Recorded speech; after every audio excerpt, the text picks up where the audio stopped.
കനത്ത മഴയിൽ ഇടുക്കി ജില്ലയിൽ വ്യാപക നാശനഷ്ടം. മൂന്നാർ അന്തോണിയാറിൽ മണ്ണിടിഞ്ഞ് ഒരു വീട് തകർന്നു. ധനുഷ്കോടി ദേശീയപാതയിലും മണ്ണിടിച്ചിലുണ്ടായി. ജലനിരപ്പ് ഉയർന്നതിനെ തുടർന്ന് കല്ലാർകുട്ടി അണക്കെട്ടിന്റെ 2 ഷട്ടറുകൾ തുറന്നു.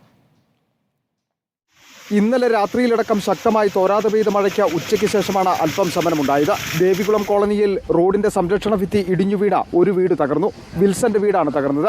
ദേശീയപാതയിൽ മൂന്നാർ പോലീസ് സ്റ്റേഷന് സമീപം മണ്ണിടിച്ചിലുണ്ടായി. സമീപത്തെ കെട്ടിടങ്ങൾ അപകടാവസ്ഥയിലാണ്. മൂന്നാറിൽ 3 ക്യാമ്പുകൾ തുറന്ന് 9 കുടുംബങ്ങളെ മാറ്റിപ്പാർപ്പിച്ചിട്ടുണ്ട്. അന്തോണിയാർ കോളനിയിൽ നിന്നടക്കം ആളുകളെ മാറ്റിപ്പാർപ്പിക്കുമെന്നും ദേവികുളം സബ് കളക്ടർ വ്യക്തമാക്കി. ദേവികുളം താലൂക്കിന്റെ പരിധിയിൽ വന്നിട്ടുള്ള കനത്ത മഴയും കാറ്റും ഉണ്ടായിരുന്നു. ഒരു മരണം സംഭവിച്ചിട്ടുണ്ട് മണ്ണിടിച്ചിലിൽ. അതിനോടനുബന്ധിച്ച് ബാക്കിയുള്ള ആ പ്രദേശത്തുള്ളവരെല്ലാം നമ്മൾ മാറ്റി പാർപ്പിച്ചിട്ടുണ്ട്. നിലവിൽ ഒരു ക്യാമ്പാണ് ഫംഗ്ഷനിലായിട്ടുള്ളത്. അത് നമ്മുടെ മൗണ്ട് കാർമൽ ഓഡിറ്റോറിയത്തിലാണ്. ബാക്കി 2 ക്യാമ്പുകൾ നമ്മൾ ഐഡന്റിഫൈ ചെയ്ത് വെച്ചിട്ടുണ്ട്. ഇൻ കേസ് കൂടുതൽ ആൾക്കാരെ മാറ്റി പാർപ്പിക്കേണ്ടി വരുമെങ്കിൽ അവിടേക്ക് മാറ്റി പാർപ്പിക്കുന്നതായിരിക്കും. ശക്തമായ മഴയിൽ ജലനിരപ്പ് ഉയർന്നതിനെ തുടർന്ന് കല്ലാർകുട്ടി അണക്കെട്ടിന്റെ 2 ഷട്ടറുകൾ ഉയർത്തി. 30 സെന്റിമീറ്റർ വീതം ഉയർത്തി 60 ക്യുമിക്സ് വെള്ളമാണ് പുറത്തേക്ക് ഒഴുക്കുന്നത്. കരുണാപുരത്ത് സംരക്ഷണ ഭിത്തി തകർന്ന 3 വീടുകൾ അപകടാവസ്ഥയിലായി. കുടുംബങ്ങളെ മാറ്റിപ്പാർപ്പിക്കുന്നതിന് അധികൃതർ നടപടി സ്വീകരിച്ചു.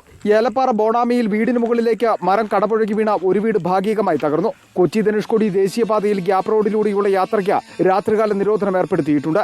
പകൽ സമയങ്ങളിൽ കടന്നുപോകുന്ന വാഹനങ്ങൾ മണ്ണിടിച്ചൽ സാധ്യതയുള്ള പ്രദേശങ്ങളിൽ നിർത്തിയിടാൻ പാടില്ല എന്ന് ജില്ലാ ഭരണകൂടം നിർദ്ദേശം നൽകി. മയിലാടുംപാറ രാജാക്കാട് റോഡിൽ മരം കടപുഴകി വീണ റോഡ് ഗതാഗതം തടസ്സപ്പെട്ടിരുന്നു. ഇത് വെട്ടിമാറ്റി. മഴ മുന്നറിയിപ്പ് നിലനിൽക്കുന്നതിനാൽ ജാഗ്രത പുലർത്തണമെന്നും ജില്ലാ കളക്ടർ അറിയിച്ചു. അതേസമയം ഉച്ചയ്ക്ക് ശേഷം മഴയ്ക്ക് ശമനമുണ്ടായതിനാൽ ആശങ്കപ്പെടേണ്ട സാഹചര്യമില്ല. റിപ്പോർട്ടർ ഇടുക്കി.